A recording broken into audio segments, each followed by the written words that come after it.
Hi friends, அனைவருக்கும் வணக்கம். Welcome to அன்னம் ஆகாரம் ஃப்ரெண்ட்ஸ்.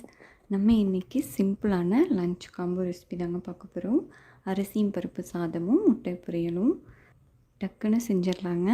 நம்ம அவசரத்தில் இருக்கிற டைமில் இந்த மாதிரி குழந்தைங்களுக்கு கூட லஞ்ச் பாக்ஸுக்கு நம்ம செஞ்சு கொடுக்கலாம். இப்போ வாங்க நம்ம எப்படி செய்கிறதுன்னு பார்க்கலாம். நண்பர்கள் எல்லாருக்கிட்டேயும் ஒரு அன்பான வேண்டுகோள், நம்ம சேனலை ஃபஸ்ட் டைம் பார்க்குற நண்பர்கள் ப்ளீஸ் சப்ஸ்கிரைப் பண்ணிக்கோங்க. இப்போ இதுக்கு ஃபஸ்ட்டு அரிசி ஊற வச்சிடலாங்க. நான் ஒரு டம்ளரில் தான் மெஷரிங் பண்ணுறேன். 1.5 கப் அளவுக்கு சாப்பாட்டு அரிசி தாங்க சேர்த்துருக்கேன். 1/2 கப் அளவுக்கு துவரம்பருப்பு சேர்த்துடலாம். இதை தண்ணி ஊற்றி நல்லா 2 தடவை களைஞ்சி எடுத்துக்கோங்க. எப்போவுமே அரிசி ஊற வைக்கிறதுக்கு முன்னாடி 2 தடவை களைஞ்சிட்டு அப்புறமா ஊற வைங்க. ஊற வச்சுட்டு களைய வேண்டாம். இப்போ இதை தண்ணி சேர்த்து ஒரு 20 நிமிஷம் நல்லா ஊற வச்சு எடுத்துடலாம். இப்போ நம்ம குக்கர் வச்சு நம்மளுக்கு தேவையான அளவு எண்ணெய் சேர்த்துக்கலாங்க. எண்ணெய் காஞ்சதும் கடுகு 1 டீஸ்பூன், 1/2 டீஸ்பூன் மிளகு, 1 டீஸ்பூன் சீரகம்.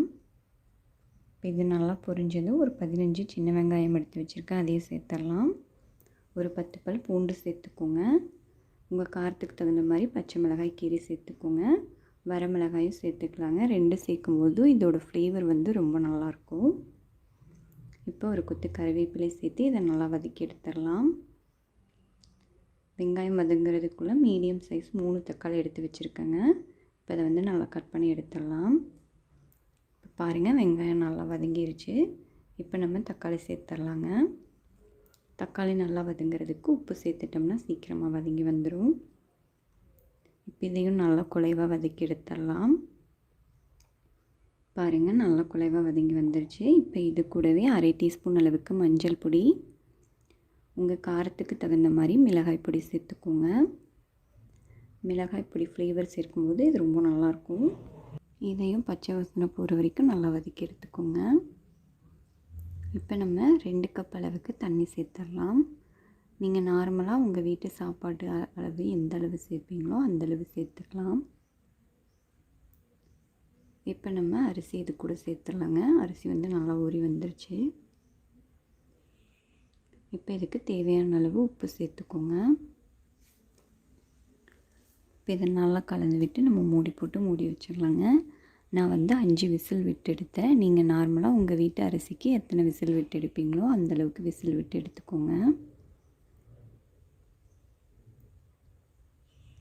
இப்போ விசில் ப்ரெஷர் நல்லா இறங்கி வந்துருச்சுங்க. இப்போ ஓப்பன் பண்ணி பார்க்கலாம். இப்போ நம்ம சாப்பாடு ரெடி ஆயிடுச்சுங்க. மேலே கொஞ்சமாக கொத்தமல்லி தழை சேர்த்து நல்லா கலந்து விட்டுக்கலாம். இப்போ இதுக்கு சைட் டிஷ்ஷாக நம்ம முட்டை பொரியல் செஞ்சிடலாங்க. இப்போ இது நல்லா கலந்து விட்டுக்கோங்க. இது கூட நீங்கள் தயிர், ஊறுகாய் அந்த மாதிரி கூட வச்சு சாப்பிட்லாம். இப்போ நம்ம முட்டை பொரியல் எப்படி செய்கிறதுன்னு பார்த்துடலாங்க. இதுக்கு ஒரு கடாயை வச்சு 3 டீஸ்பூன் அளவுக்கு எண்ணெய் சேர்த்துக்கோங்க. எண்ணெய் காஞ்சதும் 1 டீஸ்பூன் கடுகு. நான் பெரிய வெங்காயமாக 2 வெங்காயம் கட் பண்ணி வச்சுருக்கேங்க, நல்லா பொடியாக, அதையும் சேர்த்துக்கலாம். காரத்துக்கு தகுந்த மாதிரி பச்சை மிளகாய் நல்லா பொடியாக கட் பண்ணி சேர்த்துக்கோங்க. உப்பு தேவையான அளவு சேர்த்து நல்லா வதக்கி எடுத்துடலாம். வெங்காயம் வதங்கினதும் நான் 5 முட்டை சேர்க்குறேங்க. உங்களுக்கு எந்த அளவுக்கு வேணுமோ அதுக்கு தகுந்த மாதிரி நீங்கள் சேர்த்துக்கோங்க. இப்போ இதை நல்லா கலந்து விட்டுட்டே இருங்க. தீயை மிதமான ஃப்ளேம்லேயே வச்சுக்கோங்க. இப்போ இதை நல்லா கலந்து விட்டு இருந்திங்கன்னா நம்மளுக்கு ரெடி ஆயிரும். கொஞ்சம் கட்டியாக தாங்க வரும். இதை நல்லா உடச்சி விட்டு நல்லா கிளறி விட்டுக்கோங்க. அப்போ தான் நம்மளுக்கு உதிரியாக கிடைக்கும். உப்பு பத்தலைன்னா நீங்கள் இந்த சமயத்தில் சேர்த்துக்கலாம்.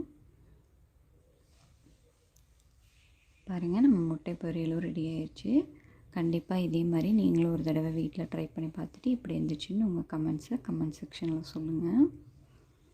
கண்டிப்பாக குழந்தைங்களுக்கு ரொம்ப பிடிக்கும். இந்த வீடியோ பிடிச்சிருந்தால் நம்ம சேனலை லைக் பண்ணி மறக்காமல் சப்ஸ்கிரைப் பண்ணிக்கோங்க.